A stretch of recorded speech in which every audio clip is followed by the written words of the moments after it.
menampung pertanyaan-pertanyaan untuk ditujukan kepada Ibu Charlotte, dan nanti pertanyaan-pertanyaan ini kita akan upayakan untuk kita bisa menjawab. Baik, pada saat ini perkenankan saya ingin memperkenalkan Ibu Charlotte. Bagi sebagian besar dari kita semua tentu tidak asing lagi, Ibu Charlotte adalah seorang konselor di bidang pernikahan dan konselor di bidang parenting yang sudah sering kita tentunya dengar, dan saat ini kita berkesempatan untuk bisa dilayani oleh beliau secara langsung. Beliau adalah juga mendirikan sekolah Atalia di Tangerang, dan saat ini juga sering berbicara dalam berbagai seminar atau talk show mengenai pernikahan dan pembinaan keluarga muda. Beliau juga baru menulis satu buku, yaitu Learning to Stop, dan mungkin dalam kesempatan lain kita juga bisa belajar juga dari insight Bu Charlotte di dalam parenting. Tapi malam hari ini kita khusus berbicara mengenai pernikahan, ya. Baik, tanpa membuang waktu lagi, kita mempersilahkan Ibu Charlotte. Terima kasih untuk kehadirannya, dan kiranya Tuhan memberkati Ibu Charlotte. Silahkan, kami persilahkan waktu dan tempat.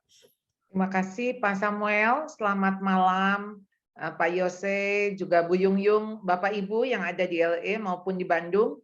Bersyukur ya untuk kita mengalami pandemi, jadi ada kesempatan kita bisa bertemu di udara, bagaimana Jakarta, Bandung, dan LA kita bisa menjadi satu. Ya, hari ini ada satu topik yang menarik, ya, yaitu connect versus korslet. Ya, ini yang sering terjadi juga di dalam kehidupan kita. Ya, kita connect, maunya sih connect, tapi jadi konslet. Ya, saya akan memperlihatkan kepada Bapak Ibu sebuah klip. Ya, ya kebetulan ini mah perempuan yang connect ya. Nemenin aku ke salon ya? Kan kemarin baru ke salon, emang nggak bosan apa? Ya enggak lah. Oh gitu. Kamu ya yang udah bosan nemenin aku sendirian aja ke salonnya. Kok diam? Emang harus jawab apa? Ya jawab apa kek? Iya, aku temanin. Nggak usah, aku salon sendirian aja. Yakin kamu mau sendirian, nggak takut? Emang kamu pikir aku cewek lemah? Oh, ya udah. Yaudah doang. Harus gimana sih? Ya masa kamu tega sih biarin aku jalan sendirian? Kalau nanti di jalan aku ada apa-apa gimana? Ya udah aku temanin, ayo. Nggak usah, aku kesel sama kamu. Iya, maaf. Maaf doang. Harus gimana sih aku? Nah, ya udahlah, biarin aja deh. Aku jalan sendirian aja. Kenapa-napa di jalan juga atau aku dicopet nggak apa-apa, biar kamu senang. Siapa sih yang senang? Ya makanya temenin aku dong. Kan aku bilang ayo, aku temanin. Kamu ngomongnya kayak nggak ikhlas gitu. Yaudah deh, nggak usah. Biarin aku di jalan kecelakaan atau Ya dicopet. udah biarin, tabrak truk sekalian biarin. Mampus kesel gue. Iya tuh kan bener kamu.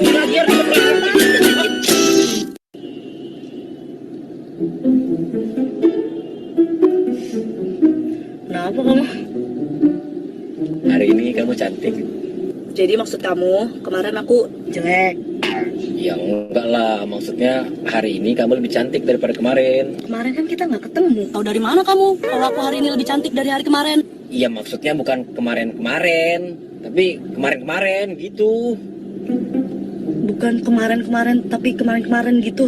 Gimana sih? Kok jadi ribet gini kamu? Lu yang ribet. Aku bilang hari ini kamu cantik, tinggal bilang iya makasih. Kan selesai masalah. Ya nggak bisa gitu lah, enak aja. Aku juga kemarin cantik dan gak kalah cantik dari hari ini. Paham? So tau sih kamu. Ya, terserah lu lah. Ribet sih kamu. Ya Tuhan, ada ya orang kayak lu. Sabar aja aku mah sama kamu. Oh, gue tabrak juga nih tiang listrik. Mana nih tiang listrik? Ya, percakapan yang nampaknya simple ya, tetapi menjadi rumit ya. Jadi apa itu komunikasi? Pesan yang diterima sama dengan pesan yang disampaikan. Jadi kalau kita bicara A, maksud kita A, mesti diterimanya juga A, jangan BB. Ya, tadi kan si perempuan itu mengatakan anterin aku dong ke salon. Mestinya si pria itu udah tahu, oh mau dianterin ke salon. Ya, ayo gitu. Tapi kan dia mempertanyakan. Bukannya kemarin baru ke salon gitu ya. Wah, udah dah. Mulai itu ya jadi ribet. Nah, jadi memang komunikasi itu nggak mudah. Komunikasi itu mesti dilatih. Sehingga apa yang saya pikir itu bisa nyampe dan sesuai dengan apa yang dia pikir. Karena misunderstanding, miscommunication itu sering kali terjadi. Kita tuh manusia tuh punya persepsi. Kita manusia punya pengalaman. Kita manusia punya latar belakang. Itu semua mewarnai asumsi-asumsi kita, ya. Jadi kenapa bisa jadi miskom seperti itu. Nah, komunikasi itu ada 5 tingkat. Yang pertama yaitu eye to eye, ya, basa-basi. Greetings, selamat pagi gitu ya. Halo, apa kabar? Kita juga mengharap orang yang menjawab juga simple, singkat. Hai, baik. Kita nggak mengharap dia jawab, aduh kabar saya itu nggak baik loh, saya itu begini-begini. Karena kita hanya ingin menyapa saja. Kita tidak sedang siap dia konseling atau konsultasi. Jadi greeting, salam. Ya, halo, baik, baik. Udah dah gitu ya.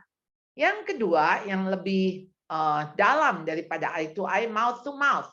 Kita bicarakan tentang fakta. Si itu begini. Oh, semalam tuh banjir, hujan besar, ya. Dari mulut ke mulut. Lalu kemudian head to head. Dari pikiran ke pikiran, dari kepala ke kepala. Itu ada ideas, ada judgment, ada pendapat.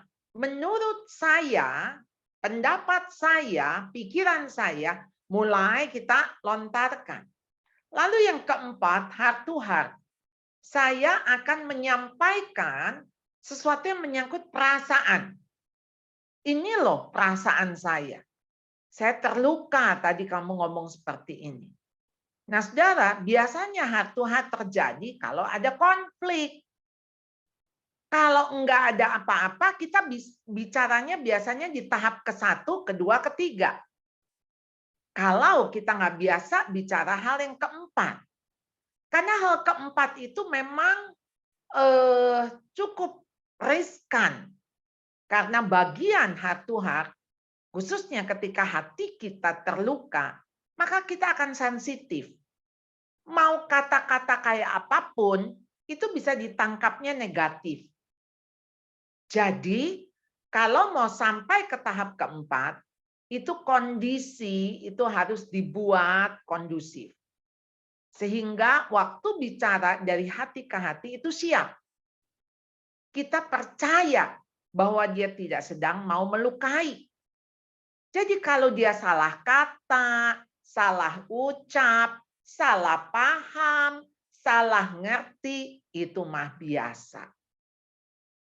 Kembali lagi soal percaya. Percaya enggak? Maksud dia bukan begitu. Percaya enggak kalau dia memang cuma salah paham? Jadi heart to heart itu harus dilatih. Bukan setahun sekali atau bukan waktu ribut aja. Tapi bahkan setiap hari. Usahakan kita bicara heart to heart. Kita biasa tuh bicaranya soal, ya udah makan belum? Ya. Tadi makanannya enak nggak? Nah, udah mulai mouth to mouth. Gimana ini? Kayaknya ya, aku nggak suka deh kamar ini ya. Kayaknya kamar ini boring banget ya. Nah, udah mulai tuh tentang pendapat. Tapi kalau heart to heart, aku kok sedih ya, kamu. Nah, udah objeknya tuh manusia, orang. Aku tuh seneng loh. Tadi waktu kamu bilang, kok masakanku enak. Kita mulai ngomong nih tentang perasaan kita. Aku tuh nggak suka loh kalau didiemin kayak gini. Kalau aku tanya, kamu nggak jawab. Loh, aku tuh lagi mikir mau jawab apa. Jadi kadang-kadang ketika heart to heart saya tahu ini bagian yang tidak mudah. Oleh karena itu menuju kepada total self, quality friendship. Itu persahabatan yang intim. Nggak usah ngomong, kita tahu. Waduh, Kita bisa tahu apa yang dia rasakan. Lewat raut wajahnya, lewat kerlingan matanya, lewat bahasa tubuhnya, kita bisa tahu. Ini dia lagi kesel, lagi sedih, lagi senang. Saudara, itu komunikasi. Komunikasi itu bukan hanya lisan. Bukan hanya tulisan. Bukan hanya verbal. Tapi termasuk non-verbal dengan bahasa tubuh. Nah, ini percakapan ya. Suami bilang gini, kita mau makan malam di mana nih? Terserah kamu aja. Kita makan nasi ayam aja ya, enak kan? Oh, kita kan udah sering ke sana, nggak ada tempat lain apa? Bagaimana kalau kita makan steak? Makan steak malam-malam bikin gemuk tahu? Ya udah, kita ke kafe aja, terus kamu pesen deh kesukaan kamu. Aku nggak tahu tuh apa yang mau dipesan di sana, membingungkan. Kalau gitu ke resto sekitar pusat kota aja ya. Nggak mau, kemahalan. Juga nggak terlalu enak makanannya. Mie instan deh. Hah? Pelit banget. Lagian aku nggak terlalu suka. Makan seafood di pinggiran aja yuk. Enggak ah, kebersihannya tidak terjamin. Kalau barbeque gimana? Yang bener aja, rambutku baru keramas. Bisa bau asap tahu? Oke, kita ke food court aja deh. Sekarang udah jam 9 malam. Mau makan apa di situ? Waduh, makan apa ya? Lah kenapa kamu diam begitu? Jadi bagusnya kemana kira-kira kita akan makan malam hari ini? Si istri menjawab, kan aku udah bilang, terserah kamu aja. Terserah kamu, tapi kamu harus tahu apa yang ku mau. Ya, ini yang suami-suami nggak mengerti apa yang menjadi keinginan daripada istri. Istri lagi kepengen apa? Ya, suami bilang, aduh, kalau ada daftar menu di rumah atau di mobil, silahkan pilih atau daftar restoran. Karena nggak ada restoran terserah, makanannya terserah, bayarnya juga terserah. Kayaknya saya pernah lihat tuh di Bandung ya, di Pascal ya, restoran terserah. Kayaknya ya, seingat saya. Saya rasa terinspirasi dari percakapan ini ya. Karena seringkali mau makan di mana, terserah. Nah, udah langsung dah ke resto itu ya. Udah langsung dituju. Jadi soal connect atau konslet, ini kan judul kita ya. Di handphone kita kan banyak kontak. Ya, kontak number. Tapi kan nggak semua kita connect kan. Ada yang connect sesekali, tapi kontak number-nya masih ada. Jadi sebetulnya yang kita harus lakukan bukan hanya ada kontak ya di dalam nomor kontak begitu. Tapi kita harus connection. Kita harus nyambung. Gimana kalau nggak nyambung? Jadi salah sambung, ya. Ayo ngobrol, bukan ngoceh. Apalagi ngomel, ya. Ngobrol. Ngobrol itu diskusi. Ngobrol itu ada interaksi. Ngobrol itu ada dialog, bukan monolog. Ngomong, bukan ngotot. Karena waktu kita ngomong, kita mengutarakan isi pikiran, isi hati kita. Jadi nggak usah ngotot. Jadi obrolan, saudara, mulai dari basa-basi, tadi eye to eye, nggak apa-apa, namanya juga kita bisa, gimana, enak loh makanannya, bagus amat nih bajunya. Harus ada basa-basi. Wong basa-basi aja nggak ada, jangan harap bisa ada diskusi. Kalau kita ngomong hanya yang penting-penting saja, saya yakin waktu ngomong yang penting-penting itu jadinya ribut. Karena apa? Yang basa-basi aja nggak biasa. ngomong yang ringan-ringan aja nggak biasa, mau langsung yang berat. Wow, kalau nggak debat, ya. Nah, di sini ketika diskusi, karena jadinya kan mau menang, merasa diri benar, nggak mau kalah, ya, apalagi salah, ya. Nah, saudara, boro-boro deh kalau obrolan aja nggak bisa, apalagi diskusi. Kalau diskusi aja nggak bisa, jangan harap bisa ada curhat. Karena bisa bicara curhat itu bicara perasaan.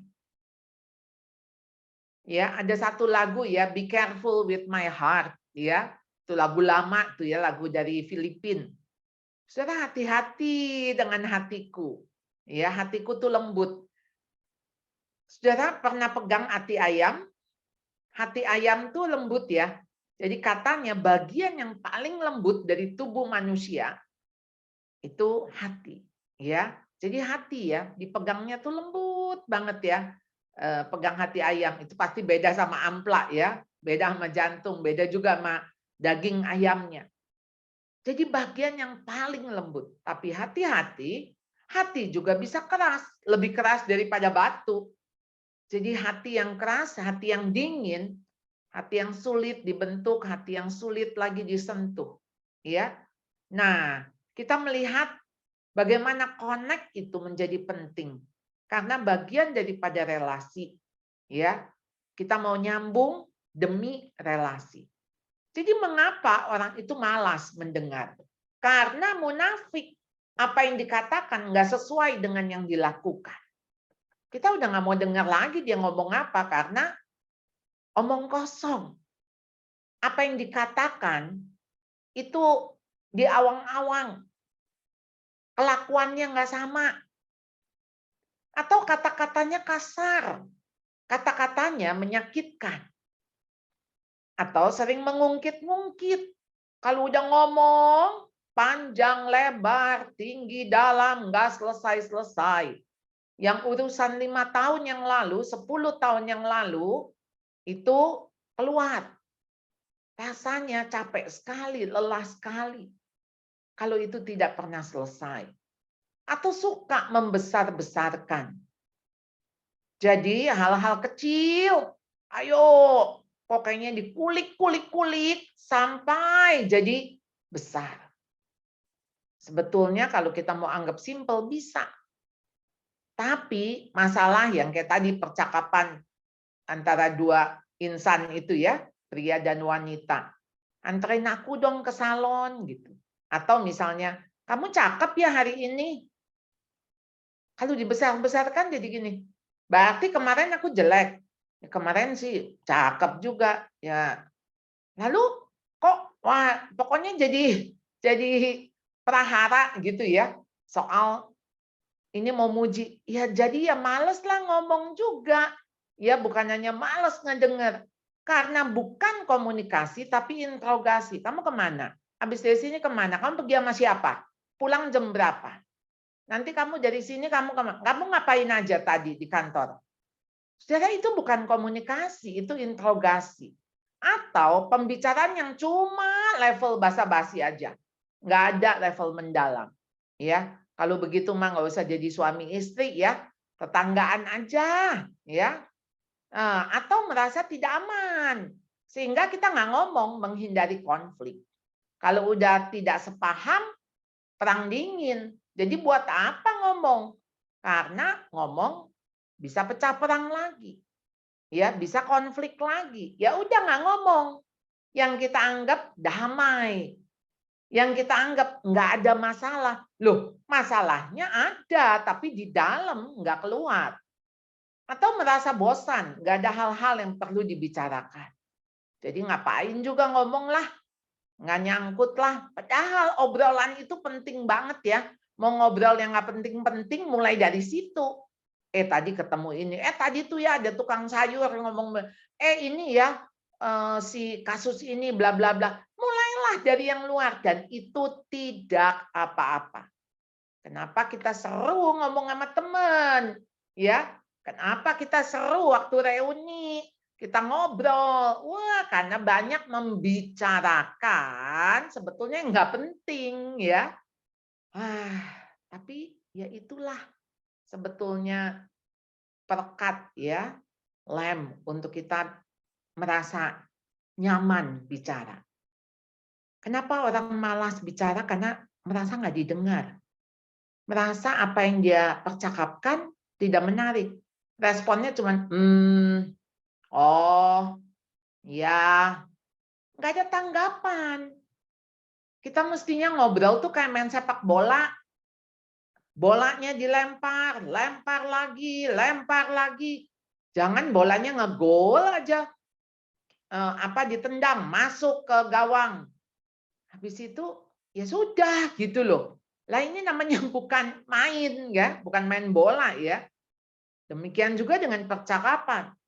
Kalau hanya maksudnya disampaikan habis itu stop. Ya udah nggak mau ngomong lagi. Being a peacemaker, not a peacekeeper. Jadi kita tuh dipanggil justru untuk membawa damai. Bukan untuk menjadi peacekeeper yang kelihatannya jadinya tuh adem ayem. Oh, dia mah harmonis ya. Nggak pernah ribut. Ya iyalah nggak pernah ribut karena kagak pernah ngomong. Bagaimana kita juga sama tetangga nggak pernah ribut karena jarang ketemu dan jarang ngobrol. Pasti kita tidak pernah ribut. Tapi justru ketika kita sering ketemu, sering ribut, disitulah ada relasi, disitulah ada connection. Walaupun pasti ada konslet, ya itu biasa, nggak apa-apa dengan konslet. Asal konslet itu jangan keterusan, mesti diselesaikan. Konflik itu jangan dihindari, konflik jangan ditiadakan, konflik itu diselesaikan. Saudara, ini yang dikatakan oleh Mahatma Gandhi. Peace is not the absence of conflict, but the ability to cope with it. Ya, jadi saudara, ayo saudara, kita kalau mau peace, memang pasti ada konflik di dalamnya. Tapi tidak apa-apa, ya, konflik diselesaikan. Jadi masalah relasi dengan pasangan tidak pernah hanya disebabkan oleh pasangan Anda sendiri saja. Melainkan diri Anda juga terlibat di dalamnya. Pernah dengar ya, untuk sebuah tarian tango pasti dua orang, nggak bisa main nari tango sendirian.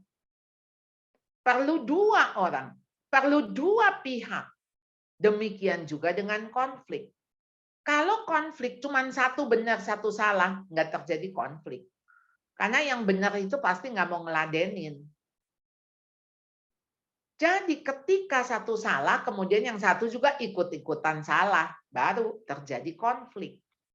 Jadi kapan kita melihat kesalahan yang dilakukan sebagai kelemahan, kapan kita melihat kesalahan itu sebagai kesengajaan. Jadi saudara, kita menikah dengan orang tidak sempurna. Kalau sempurna, mah dia juga nggak nikah dengan kita kali ya. Kalau dia sempurna, dia nggak akan pilih kita yang tidak sempurna. Jadi waktu kita menikah dengan orang yang tidak sempurna, itu menunjukkan bahwa dia pasti punya kelemahan.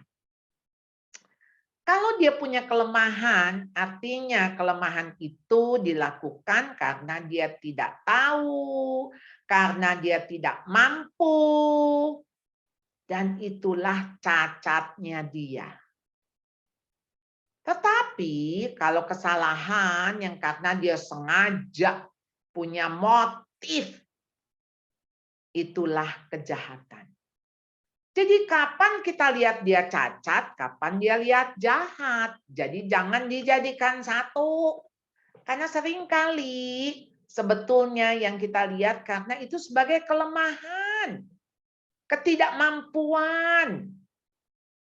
Bukan ketidakmauan karena memang dia tidak mampu. Jadi kita harus bisa membedakan itu cacat atau jahat. Jangan kita liar. Kita melihatnya selalu, kamu jahat ya. Tadi kamu sengaja ya. Ya nggak sengaja karena memang dia juga punya kelemahan. Jadi saudara, kita tuh selalu punya asumsi, ya, yang dipengaruhi tentu oleh persepsi-persepsi kita. Tapi dari situ muncul interpretasi. Ya, kita punya interpretasi kalau misalnya begini ya. Kita itu ada restoran baru, yuk mampir. Kenyang ah.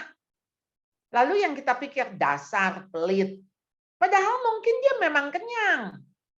Tapi kita sudah menganggap dasar pelit karena memang dia kan pelit. Saudara, kesian ya. Kalau pasangan kita tuh sudah dicap. Kalau pasangan kita sudah membawa label-label yang kita kasih ya. Jadi kita nggak bisa keluar dari situ. Karena sudah kita label, dia pelit.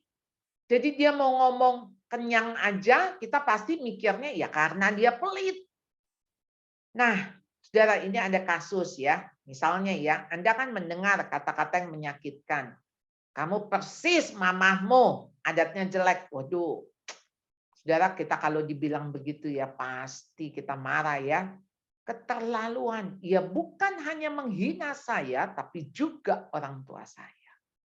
Atau kamu juga persis kayak bapakmu, dasar keturunan. Udah deh, pakai kata dasar, 5 kata dasar. Ya, dasar ini, dasar itu ya. Tapi kan kita bisa memilih untuk gini. Iya sih, ada sifat jelek mama pada saya, bahkan lebih dari yang kamu tahu. Kita juga namanya mengakui ya, dengan kerendahan hati kita juga punya sifat jelek. Atau ya saya memang memiliki hal-hal negatif, tapi ada juga yang positif. Jadi memang kita mengenal diri kita, kata-kata dia tidak mempengaruhi penilaian kita terhadap diri kita. Ya, karena kita sudah firm. Ya. Sekarang kasus kedua, istri melihat suami yang sudah 1 minggu kena PHK. Masih tidur, ya. Belum bangun gitu, padahal udah pukul 10 pagi gitu ya. Lalu bisa kan kita komentar, gila benar-benar males ya, pantas aja di PHK. Gini hari masih tidur. Tapi kan kita bisa pikir gini, mungkin semalam dia tidur larut. Memikirkan bagaimana cari kerjaan. Ya syukurlah walaupun dia di PHK dia masih bisa tidur nyenyak. Atau kelihatannya mungkin dia kurang sehat. Saudara, tentu kita punya persepsi yang kita bangun yang enggak langsung judgmental. Ya, tentu saja bukan rasionalisasi, tetapi di sini kita coba melihat the other side. Apa sih yang kita lihat? Faktanya memang seperti itu. Ya, dia masih jam 10 belum bangun. Tapi kan memang kondisinya ya dia juga nggak harus buru-buru ke kantor. Dia bukan lagi bolos. Jadi saudara, a perfect marriage is just 2 imperfect people who refuse to give up on each other. Jadi pernikahan sempurna itu justru dari 2 orang nggak sempurna yang menolak untuk menyerah satu sama lain. Jadi kalau saudara membayangkan ya, ini ada pecahan dengan pecahan. Saudara kan kalau pecahan tuh kebayang nggak sih tajam-tajamnya.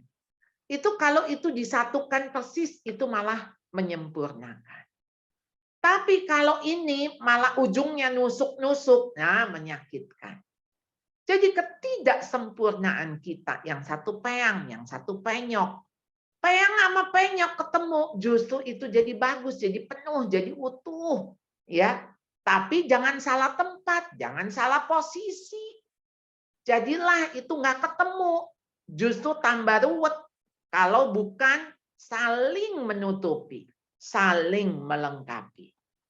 Saudara, ini dari sebuah buku ya, yang nulis Vita Agus, saya kenal orangnya ya, Note of Valentine's Day. Ketika masuk ke pernikahan yang sebenarnya, banyak ternyata yang terucap dari bibir masing-masing. Oh, ternyata kayak gini. Oh, ternyata kamu tuh orangnya. Ya banyak sih kekecewaan. Ya, apakah ini semua harus membuat pasangan suami istri berpisah? dan balik badan. Karena barang yang diterima tidak sesuai pesanan.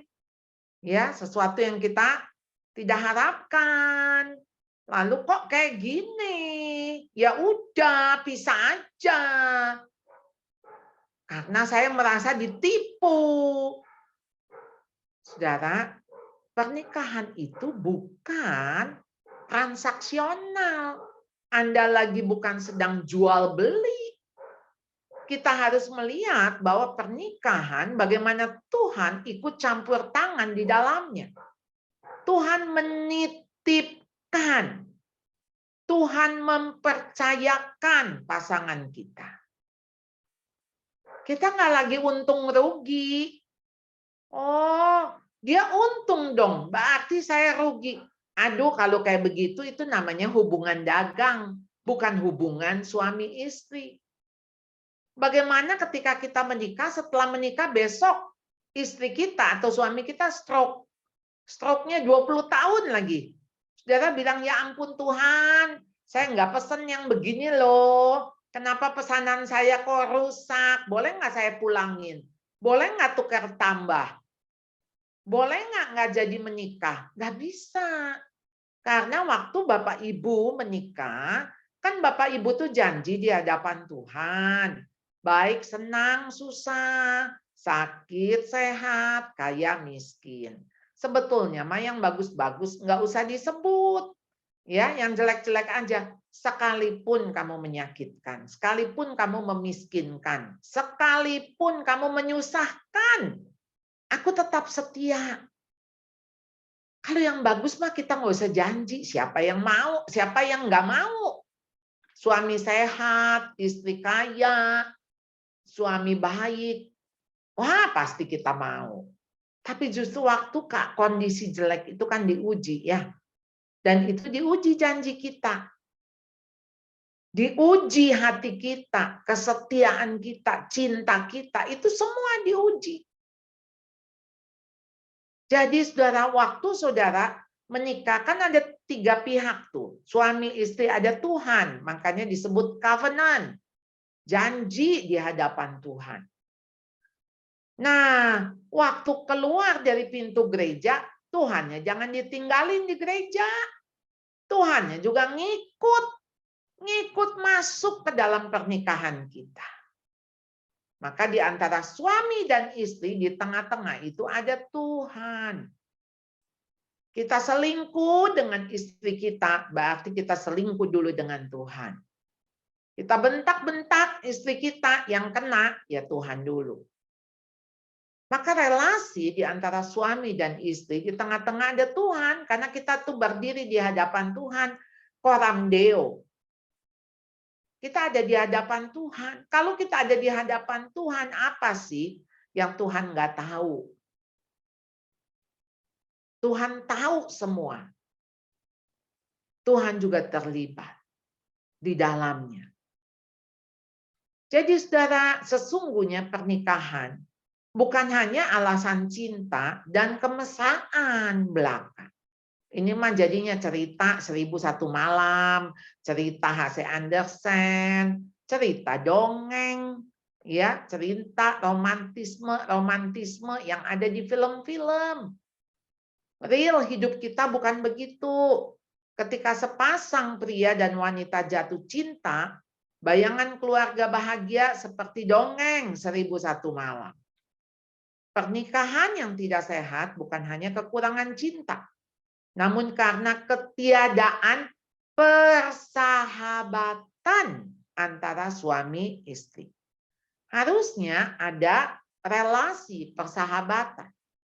Hilangnya canda dan humor dalam keluarga, dalam hubungan suami istri, serta kedekatan sebagaimana seorang sahabat. Ya, hilang. Jadi makanya pernikahan jadi nggak sehat. Mestinya mah ada candaan, ada humor, saling menggelitik satu sama lain. Kalau satu yang candain, jangan satu tersinggung. Namanya juga bercanda. Suami istri berubah tidak bisa jadi diri sendiri. Ya, jadi takut konflik, takut disalahkan, ya. Berusaha untuk tidak dicela atau dikritik oleh pasangan. Jadi, saudara, pernikahan yang tidak sehat, suami istri itu mestinya harus jadi diri sendiri. Kalau pernikahan sehat, mestinya mah jadi diri kita apa adanya.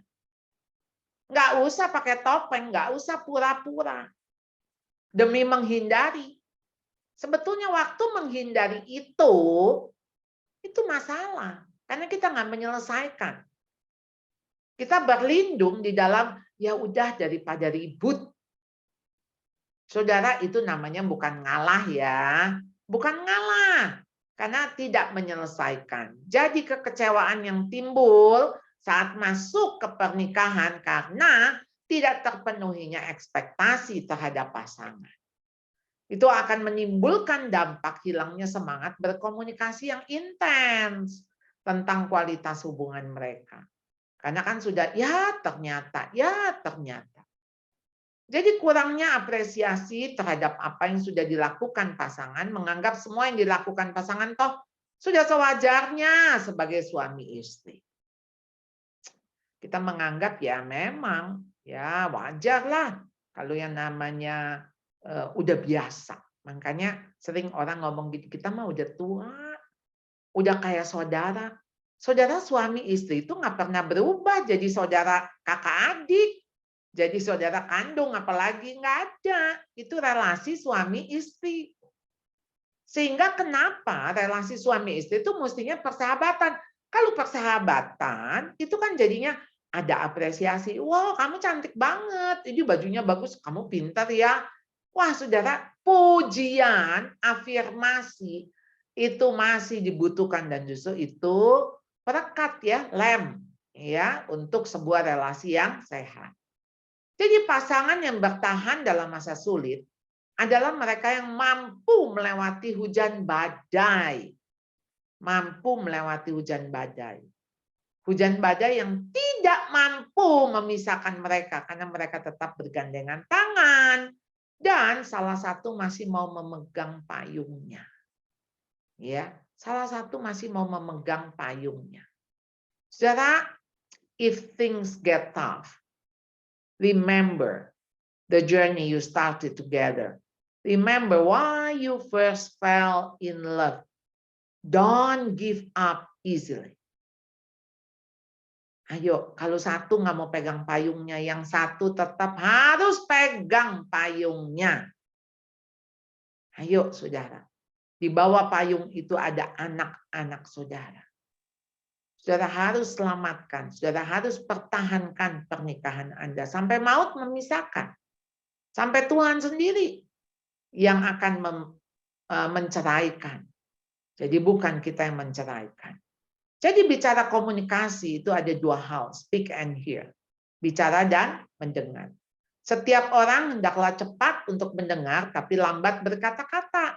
Lambat juga untuk marah. Ada mendengar, ada berkata-kata. Nature has given us two ears, two eyes, but one tongue. To the end, what we should hear and see more than we speak. Ya, Socrates mengatakan secara natur kita dikasihkan dua telinga, dua mata, satu lidah. Oleh karena itu kita mesti lebih banyak dengar daripada kita bicara. Paul Tillich mengatakan the first duty of love is to listen. Tugas pertama ya kalau kita mau mengasihi itu mendengar. Jadi saudara dengarkan apa yang sebenarnya dimaksudkan. Jadi bukan cuma sekedar kontennya, tapi intennya. Pasti dia punya maksud. Nah itu yang mesti dibaca oleh kita. Pahami sekalipun dia nggak ngomong, tapi dia pasti punya intent. Oleh karena itu pusatkan perhatian kita. Ini gimana nih mimik mukanya, ekspresi wajahnya, nada suaranya, itu pasti tercermin ya. Intent itu tercermin lewat apa yang diekspresikan. Belum tentu kata-katanya mengekspresikan. Kamu mau makan enggak? Enggak. Kalau udah ngomong begitu maksudnya apa? Gue sebel sama lu. Nah, itu yang mesti kita baca. Jadi jangan mau makan enggak? Enggak. Habis itu ya udah kalau nggak mau pulang. Tambah sebel, tambah marah. Jadi saudara harus lihat, oh kamu pasti marah sama aku ya, kamu kesel ya. Nah, baru kan kekorek ya. Jadi ayo waktu dia bicara, jangan cepat motong pembicaraannya, kita dengerin dulu. Do not listen with the intent to reply, but with the intent to understand. Ya, jadi kita tuh kalau ngedengerin orang tuh jangan pikir kita balas ngomong apa ya, tapi kita usahain kita bisa paham, memahami dia. Karena bisa I hear you, but I'm not listening you. Apa beda hear dan listen? Itu mungkin bisa terdengar, mendengar, sedikit usaha. Tapi listen itu mesti menyimak, memperhatikan. Ya, mesti fokus. Dan waktu listen dan silent itu dua kata yang berbeda tetapi hurufnya sama. Kita nggak mungkin bisa menyimak tanpa kita silent, tanpa kita harus diam, memperhatikan. Sebetulnya ini harus dilakukan oleh suami terhadap istri, istri terhadap suami. Bagaimana kita melihat sesuatu yang dia nggak utarakan? Kita bisa mendengar isi hatinya tanpa dia mengucapkan. Jadi saudara, Chinese character to listen itu ada satu huruf ting ya. Nggak tahu nih nada yang keberapa saudara ya, ting, ting, ting ya. Terdiri dari begitu banyak ingredients. Ada kata telinga, ada kata raja, ada kata 10, ada kata mata, ada kata 1, ada kata hati. Mendengarkan bukan hanya dengan telinga, tetapi juga kalau kita punya 10-10-10-nya kita kasih 10 mata kita dengan satu perhatian kita dan kita lakukan dengan hati. Kita memperlakukannya seperti raja bertitah. Jadi saudara, the heart of listening, inti daripada mendengar adalah mendengarkan dengan hati. The heart of listening is listening with your heart. Yang kedua, saudara, kalau tadi konten dan intent, ya, sekarang yang kedua tongue and tone. Lidah dan nada, ya, kata-kata dan nada. Hindari kata-kata kasar. Kata-kata kita nggak tahu nih akibatnya, sampai mungkin ngomongnya mah 1 menit, akibatnya bisa 10 tahun. Nada bicara tuh sangat menentukan respon si pendengar. Jadi nada bicaranya, ya.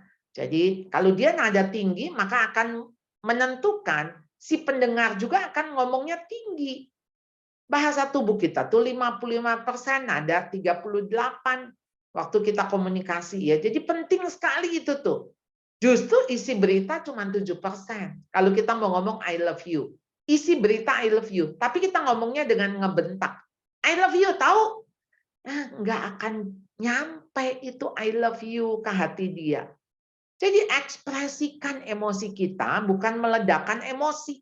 Ya, jadi mari kita perlihatkan emosi kita. Jadi hati-hati ya dengan kata-kata ya. Harus pilih kata-kata yang diucapkan dan kata-kata yang tidak diucapkan. Kita pilih ya. Karena apa? Mengatakan yang benar pada saat yang tepat dengan tujuan yang baik itu semua berguna. Ya, seperti emas di pinggan perak ya, seperti apel emas. Saudara, bicara dan dengar dengan empati. Ya, berarti dengan hati Anda proaktif, bukan cuma sekedar reaktif. Hati-hati ya, pakai bahasa yang dia mengerti. Makanya kenapa ada bahasa kasih, ada love language. Ya, God wants us to thrive, not just survive in marriage. Ya, God hates divorce. God is even more committed to our relationship than we care, because marriage is God's idea. Ingat ya, pernikahan itu rancangan Tuhan, idenya Tuhan. Jadi, be a lover, not just spouse. Jadi siapa istri saya bagi saya? Siapa saya bagi istri atau suami saya? Siapa yang saya ingin menjadi? Menjadi apa bagi pasangan saya? Dan saya ingin pasangan saya jadi apa kepada saya? Saudara, ini ada di dalam buku Maximum Marriage ya. You were once lovers. Kita dulunya juga lovers sebelum kita menikah. Kenapa? Setelah kita menikah, setelah kita jadi parent, kita nggak lagi jadi lovers. Jadi komunikasi yang hangat akan menciptakan relasi yang dekat. Relasi yang kuat akan menumbuhkan komunikasi yang sehat. Jadi mau komunikasi hangat, sehat, relasi itu dekat dan kuat. Jadi saudara, Mary Ann Sheffer mengatakan begini, I don't want to be married just to be married. I can think of anything lonelier than spending the rest of my life with someone I can talk to, or worse, someone I can be silent with. Saya nggak tahu ya, hidup itu kayak apa ya kalau kita udah nggak bisa ngomong sama dia, bahkan kita juga nggak bisa ngedengerin dia ngomong, dia udah nggak mau ngomong sama kita. Wah, saudara, mungkin itu jadi neraka kecil di dalam keluarga kita. Mari kita connect, ya, bukan konslet. Kita akan masuk ke tanya jawab. Silahkan.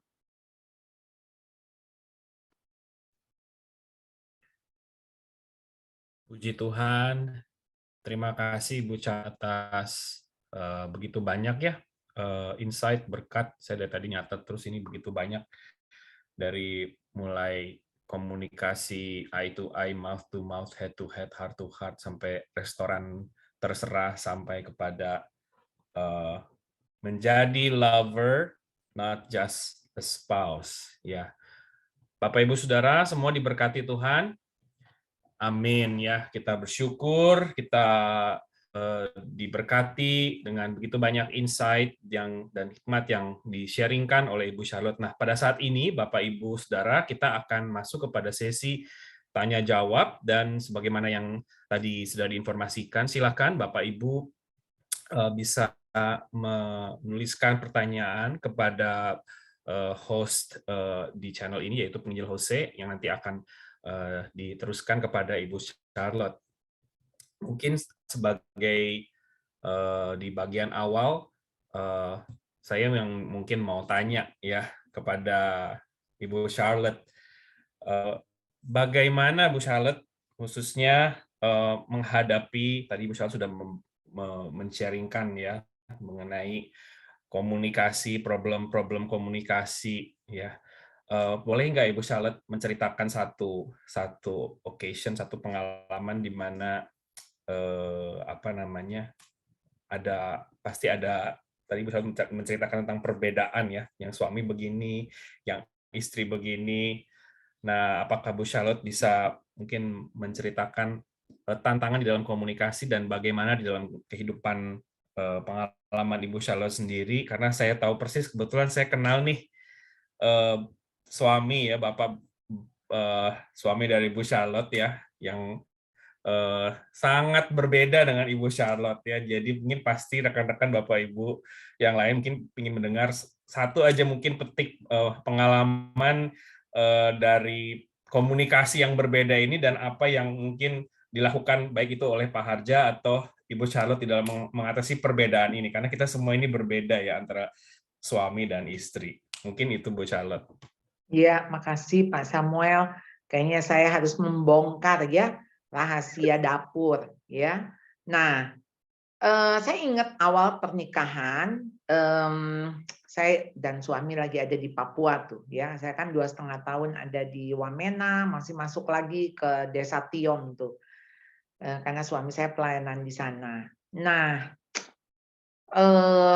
ya suami saya juga kena malaria waktu itu ya. Saya sih nggak kena malaria ya.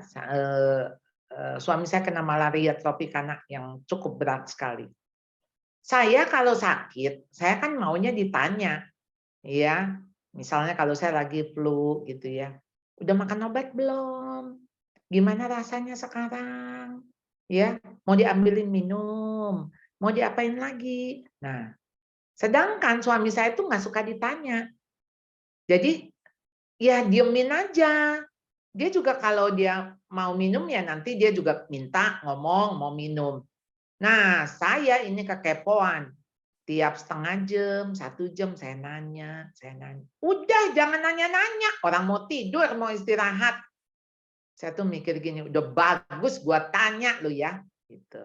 Nah, jadi sebetulnya gini nih, kan kita merasa yang bagus kan yang sering nanya, yang perhatian gitu. Kita pikir itu.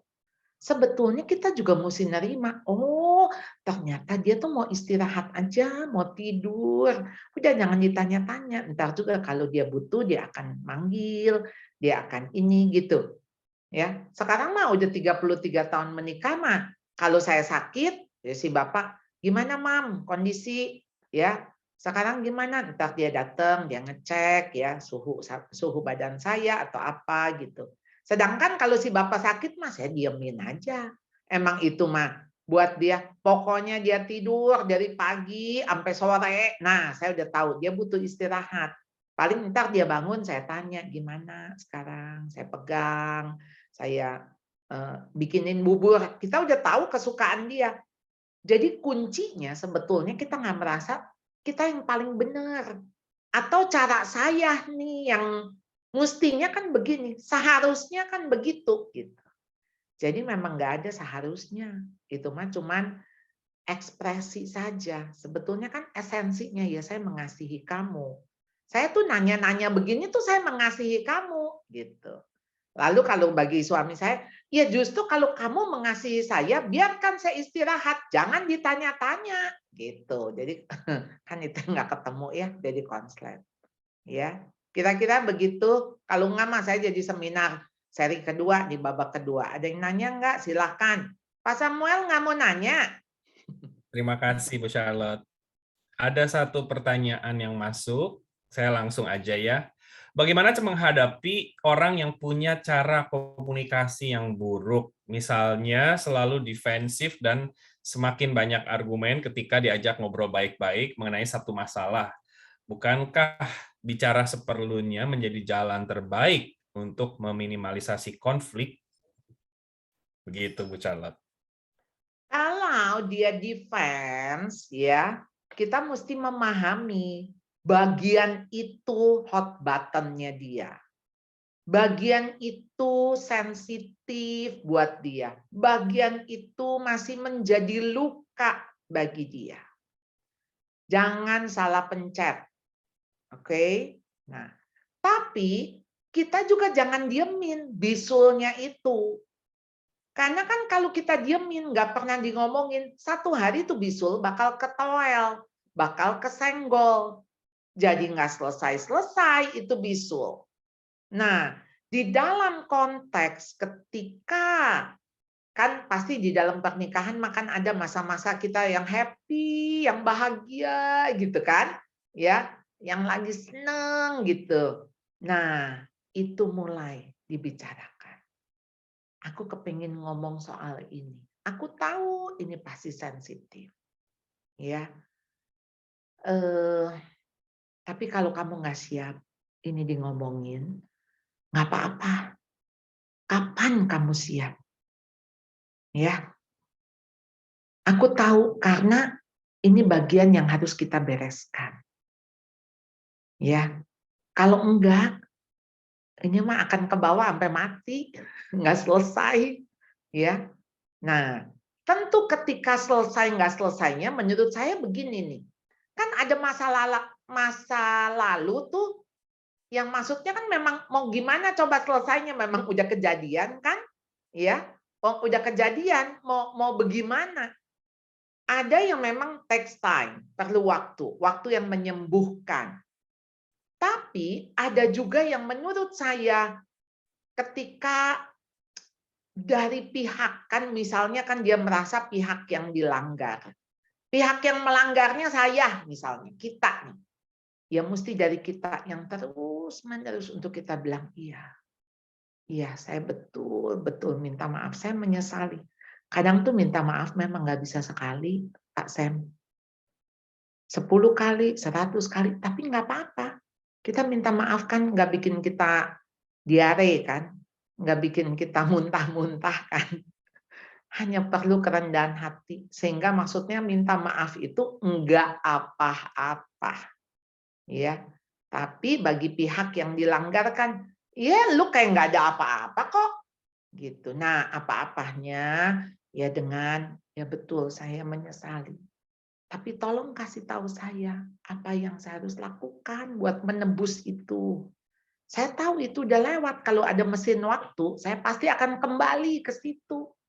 Saya pasti tidak akan melakukan itu kalau ini membuat kamu sampai hancur seperti itu.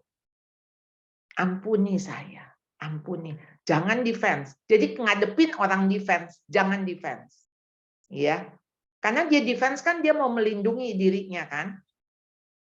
Dan untuk defense dia jadi offense kan, ofensif kan. Dia menyerang.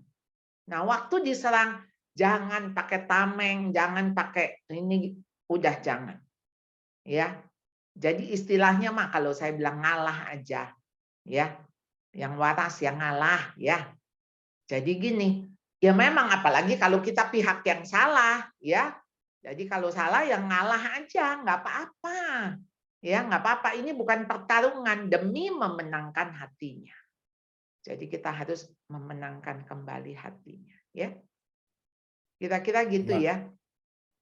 thank you Bu Charlotte. Ada satu pertanyaan lagi Bu Charlotte. Ini mungkin follow up tadi sharing Bu Charlotte tadi dibilang sudah 33 tahun menikah dengan Bapak ya. Jadi sekarang sudah saling mengenal, masing-masing sudah mengetahui ini maunya apa masing-masing. Tapi ini ada juga pasangan yang mungkin saya duga ini pertanyaan dari opa, oma atau rekan-rekan Bapak Ibu yang sudah menikah cukup lama mungkin ya, sudah di atas 30 tahun, 40 tahun.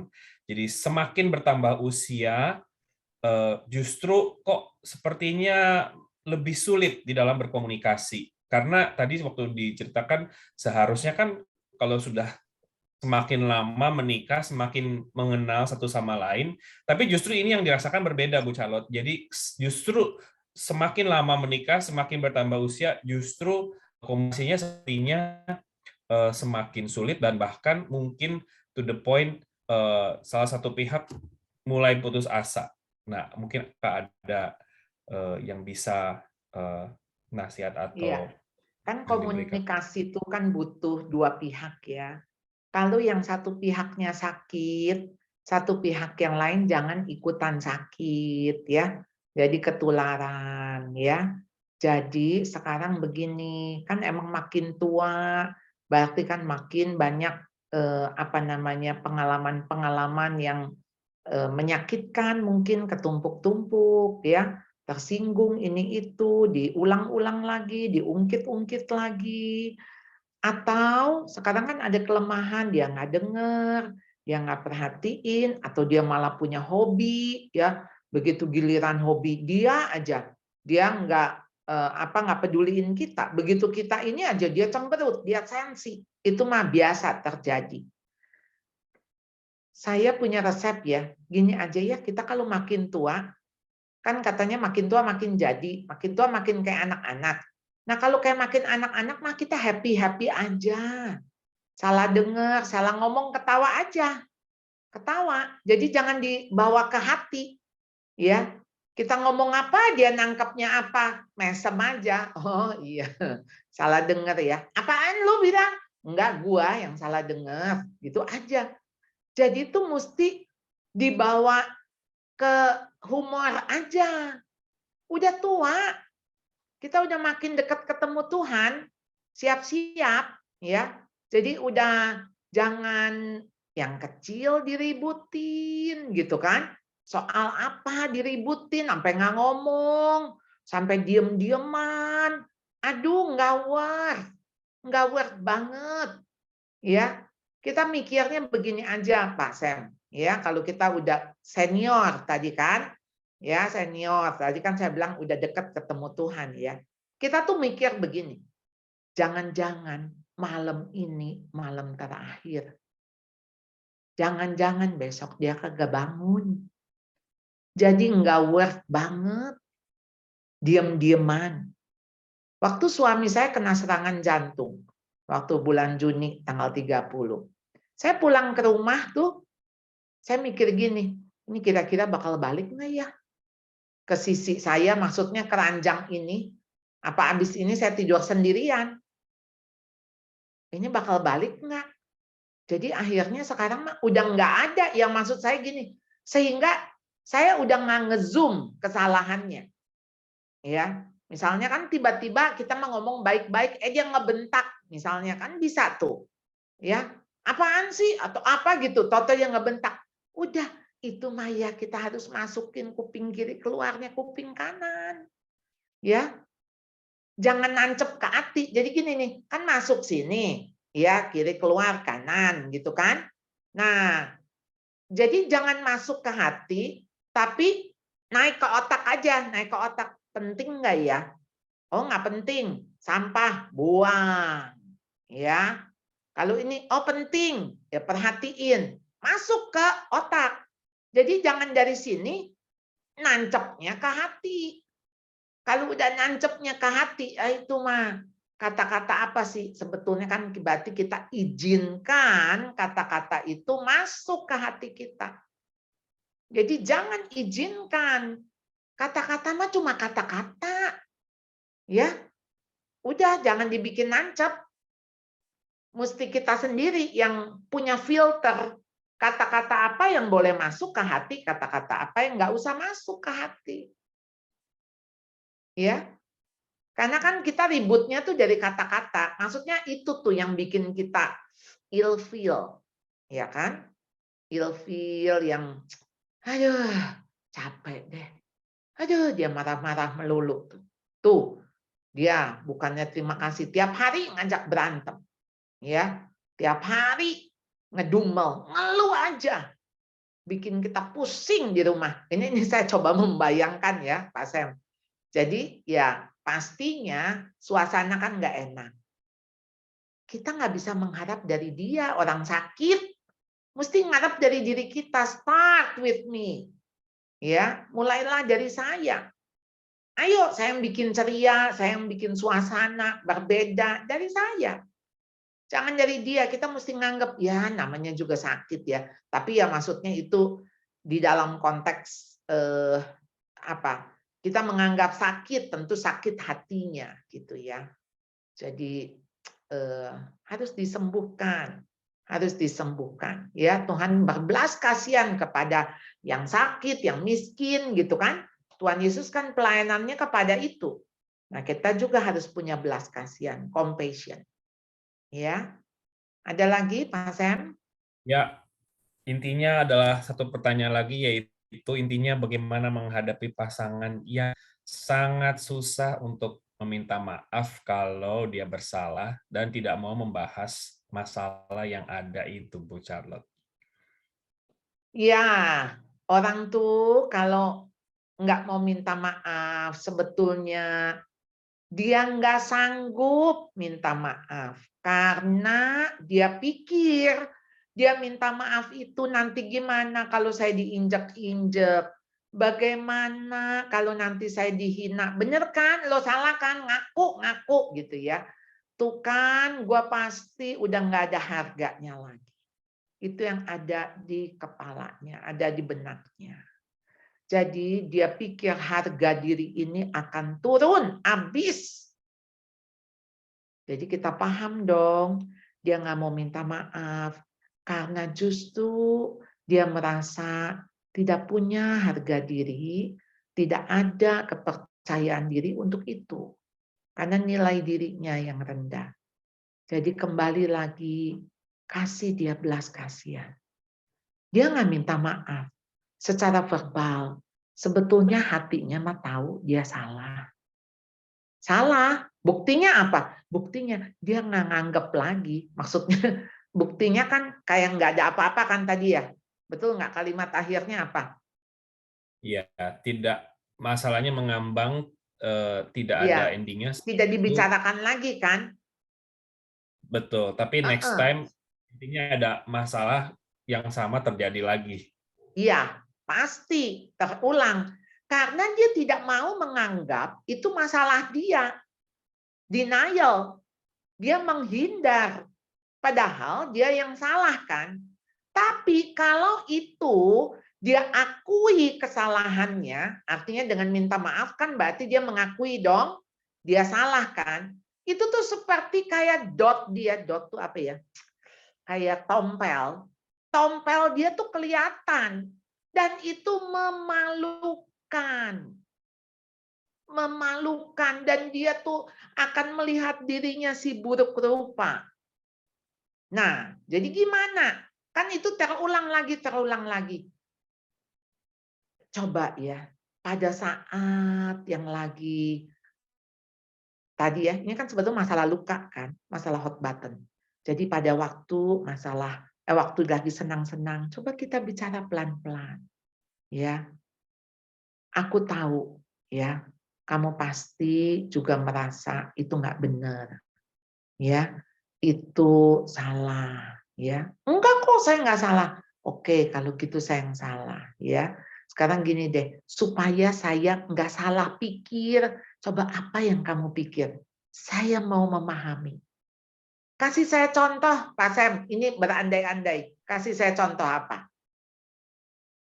Pertanyaannya nggak ada contohnya. Enggak, ini mah mesti kasih contoh apa? Dia maksudnya mengulang-ulang kan? Salah lagi kan? Karena kan berarti dia tidak memahami kalau dirinya salah. Dan dia tidak mau mengakui dia salah. Sehingga bagaimana dia mau berubah?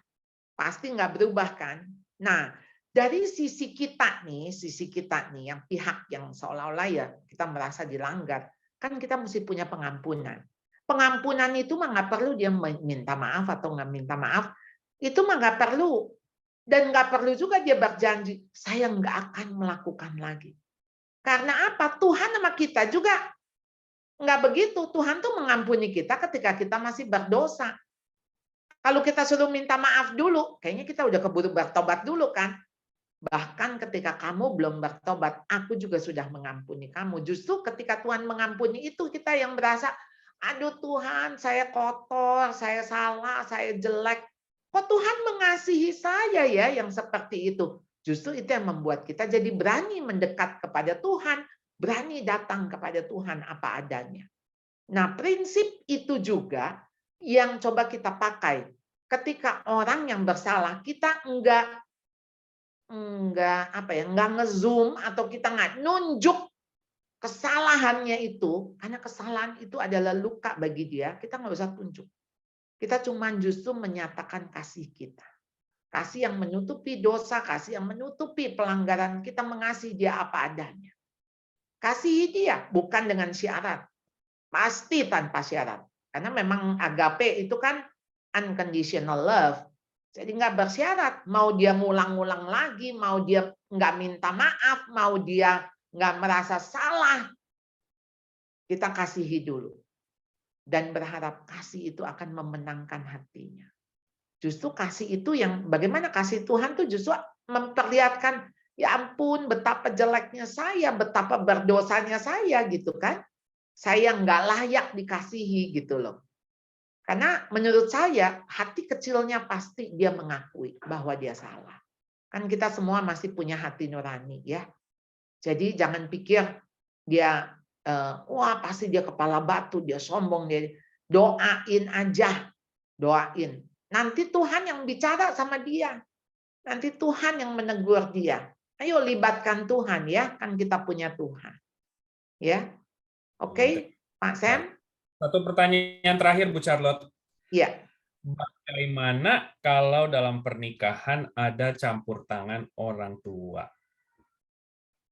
Prinsip pernikahan, sebab itu seorang laki-laki akan meninggalkan ayahnya dan ibunya. Jadi kata meninggalkan menunjukkan bahwa dia lepas dari ketergantungan terhadap orang tua. Oleh karena itu, orang tua harus let go. Harus melepas. Melepas. Jangan campur tangan, jangan intervensi. Ya mungkin kita gemes. Please, kasih kesempatan mereka belajar. Boleh nggak memberikan nasihat, saran? Kalau saya mau ngomong ya, Kalau nggak diminta mah jangan. Nah, kalau dia nggak minta, Bu, tapi ada kesempatan kita lagi ngobrol, boleh. Maksudnya gini, ini hanya saran aja ya, kalau begini-begini. Tapi kembali, mama papa nggak bisa untuk masuk ke dalam pernikahan. Mama papa cuma bisa doain. Ya, itu saran buat yang kita sudah jadi mertua, jadi oma opa. Nah, bagi si anak sekarang harus ngomong, anak bukan mantu. Pak, Ma, ngomong ke orang tuanya, kami sedang belajar dan kami mau belajar. Oleh karena itu beri kami kesempatan. Kalau kami terus ditopang, kami terus diintervensi, kami di ini, kami nggak pinter-pinter ya, gitu. Tapi ngomongnya baik-baik ya. Kalau nggak kan orang tua bilang, kamu ya udah kayak gini nanti kalau begitu, kalau ini. Ya orang tua kan merasa punya pengalaman, dia udah makan asam garam, gula banyak, ya makan jadi kencing manis, jadi diabetes, jadi darah tinggi ya. Karena merasa sudah berpengalaman, sudah tahu gitu. Jadi ya hati-hati juga dengan orang tua, karena kita tidak bisa mendidik orang tua, kita nggak bisa mendidik ke atas, ya nggak bisa didik orang tua, apalagi mertua. Yang kita bisa didik ke bawah anak, ya. Oke. Satu pertanyaan terakhir, Bu Charlotte. Nggak apa-apa, terakhir dari yang terakhir. Ini ada satu pertanyaan, Mas, yaitu bagaimana ketika pasangan menggunakan anak sebagai messenger, sebagai media untuk menyampaikan maksud atau pesan ke pasangannya, karena kalau disampaikan langsung kadang tidak mau didengar, jadi akhirnya lewat anak. Nah, kira Charlotte, bagaimana? Iya. Kan berarti Bapak Ibu melibatkan anak ya di dalam konflik. Anak itu tahu persis kalau dia itu messenger. Anak tahu persis kok ini terjadi gencatan senjata. Ya, ini saling nggak ngomong. Lalu dia yang menyampaikan. Pola seperti ini jangan diwariskan kepada anak. Jadi hati-hati, anak juga bisa manipulasi. Dan anak sebetulnya merasa tidak nyaman. Dan tidak aman. Dia tahu nih, ini ada dua pihak yang sedang berkonflik. Sedang perang. Dan dia sekarang sebagai penyampai berita. Kalau salah nyampein, aduh gawat. Itu sisi yang satu. Sisi yang satu, dia bisa manipulatif. Dia tahu ini ada dua pihak yang bertikai dan dia bisa memanfaatkan. Dia tahu pihak yang ini dan pihak yang itu. Bagaimana berbeda. Hati-hati ya. Dan kita ini tidak sedang minta bantuan kepada anak ya. Minta bantuan tuh ke atas bukan ke bawah ya. Jadi ayolah ya. Kalau lagi nggak ada konflik mah anak nggak apa-apa jadi messenger. Kasih tahu papa dong, mami udah tunggu nih di bawah. Cepetan dikit, nggak apa-apa Pak. Ya, tapi kalau lagi konflik mah, iya namanya juga konflik ya. Kasih tahu papa tuh, makanan udah ada. Mah, tuh papa di situ, ngomong aja. Enggak, kasih tahu papa. Ntar dia kucuk datang. Pa, kata mama makanannya udah siap. Bilangin mama, papa nggak mau makan, kenyang. Pa, itu mama ngomong aja. Bilangin. Saya kebayang suasana seperti itu bagaimana buat si anak. Dia juga tahu berarti dia cuman jadi sasaran ya. Sasaran kejengkelan orang tua. Jangan ya, kasihan anak. Ya, kira-kira seperti itu. Ada yang terakhir dari yang terakhir? Atau ada yang mau menyampaikan langsung kepada Bu Charlotte, mungkin satu kesempatan. Kalau tidak ada, nggak apa-apa ya. Satu statement terakhir dari Bu Charlotte, mungkin untuk kita semuanya, Bu Charlotte. kita kan manusia berdosa ya. Menikah sama juga manusia berdosa. Sesama manusia berdosa jangan saling mendahului ya. Kayak bus PPD ya. Kan dulu tuh kalau di bus kan, kalau di Sunda, kalau di Bandung bacanya pepeet ya.